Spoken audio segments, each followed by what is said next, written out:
Assalamualaikum warahmatullahi wabarakatuh. Halo pemirsa, khususnya Bapak Ibu guru dan siswa sekolah menengah pertama Sekota Banjarmasin. Selamat berjumpa pada video dalam materi kerajinan serat alam ini. Berbahagia sekali tentunya saya dapat berjumpa dengan Anda dalam program video ini. Nah, kali ini kita akan membahas pengertian serat alam, jenis karakteristik serat alam, pengolahan bahan serat alam, proses produksi, kerajinan bahan serat, produk, dan proses kerajinan bahan serat, dan kemasan produk kerajinan bahan serat. Jadi tentunya sebagian dari kita telah mengetahui tentang kerajinan serat dari alam ini ya. Nah, sebelum kita memasuki ke materi yang selanjutnya, saya ingin menyampaikan dahulu tujuan pembelajaran ini. Yang pertama di sini agar siswa dan siswi kita memahami pengertian sejarah, jenis, sifat, dan karakteristik bahan serat tadi. Dan yang kedua adalah mengidentifikasi teknik pengolahan, produk, dan prosedur pembuatan serat, kemasan bahan serat. Yang ketiga, merancang, membuat, menguji, dan mengomunikasikan produk kerajinan bahan serat daerah. Dan yang keempat, prinsip, jenis, sifat dari karakteristik kerajinan tekstil tadi. Dan yang terakhir ada mengidentifikasi teknik pengolahan, prinsip perancangan, prosedur pembuatan, dan penyajian kemasan kerajinan tekstil. Oke, yang selanjutnya serat alam. Yang pertama ada pengertian serat alam. Jadi yang dimaksud dengan serat yaitu suatu jenis bahan berupa potongan-potongan komponen yang membentuk jaringan memanjang dan utuh. Nah, jadi yang dimaksud dengan serat alam ini dia adalah suatu jenis bahan berupa potongan-potongan yang membentuk jaringan dan memanjang yang terdapat dari alam kita. Selanjutnya ada beberapa karakteristik bahan serat alam. Nah, di sini yang pertama ada serat dari tumbuhan dan yang kedua ada serat dari hewan sama serat mineral. Nah, karena kita di sini cukup membahas tentang dua karakteristik saja, maka serat mineral ini tidak perlu kita bahas ya anak-anak. Nah, yang pertama dari serat tumbuhan. Contohnya itu seperti biji, batang, daun, dan buah. Itu termasuk serat dari tumbuhan. Nah, biji contohnya dari apa? Ada dari pohon kapas. Nah, terus batang contohnya pohon anggrek, melinju, dan hanep. Dan yang selanjutnya ada daun. Contohnya adalah daun enas, daun pandan, dan daun jagung. Yang selanjutnya ada buah. Kalau dari buah itu seperti buah kelapa contohnya. Nah, terus ada serat hewan. Nah, serat hewan ini contohnya seperti stapel. Stapel itu serat yang berasal dari hewan alpaka dan domba. Yang kedua ada filamen. Filamen itu dia dihasilkan dari larva ulat sutra. Nah, yang selanjutnya ada pengolahan bahan serat.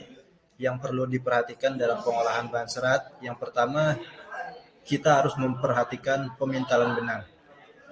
Nah, yang pertama kita pintal benang, proses ini memilih serat untuk mengolah kapas. Dan yang kedua ada penggulungan benang. Nah, benang ini digulung menggunakan alat penggulung benang. Yang ketiga pencelupan warna.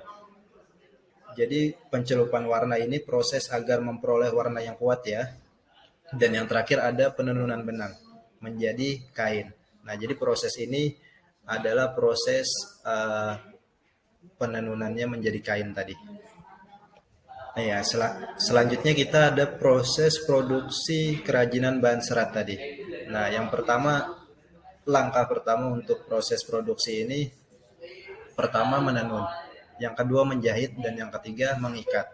Nah, menenun, maksudnya menenun ini dia biasa digunakan membuat tapestri. Dan yang kedua tadi menjahit. Nah, teknik ini adalah teknik untuk menyambungkan kain dan bahan-bahan lainnya yang bisa dilewati jarum jahit dan benang ya.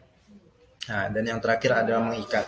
Nah, teknik mengikat ini adalah teknik untuk menyatukan dua benang atau lebih atau bentuk ikatan yang diinginkan. Oke, selanjutnya dalam pembuatan bahan serat juga kita dapat memperhatikan yang pertama di sini produk dan proses kerajinan bahan serat yang pertama itu adalah kegunaannya atau utility-nya. Maksudnya kegunaan dari kerajinan bahan serat ini bisa digunakan atau bermanfaat untuk apa. Nah, yang selanjutnya ada kenyamanan. Apakah bahan serat itu nyaman digunakan atau tidak? Dan yang ketiga ada keluasan atau flexibility. Nah, keluasan apakah bahan serat yang kita gunakan tadi nyaman dipakai atau tidak?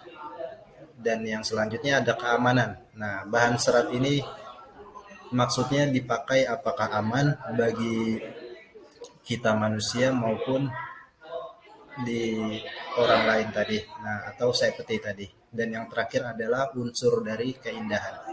Nah, unsur keindahan ini atau estetik. Dia hanya pelengkap tadi.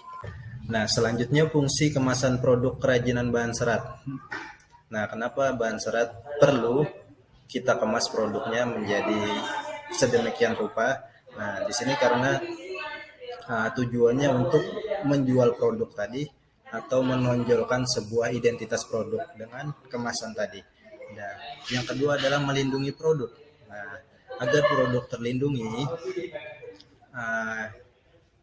pada saat pengemasan, selanjutnya memudahkan penggunaan produk dalam dikemas tadi. Dan yang terakhir adalah memperindah penampilan produk. Nah, ini kalian bisa lihat di sini ada sebuah contoh referensi pembuatan kerajinan dari serat alam.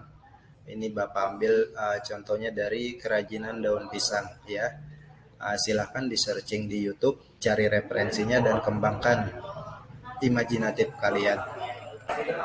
Nah, saudara, itulah tadi penjelasan tentang kerajinan serat alam.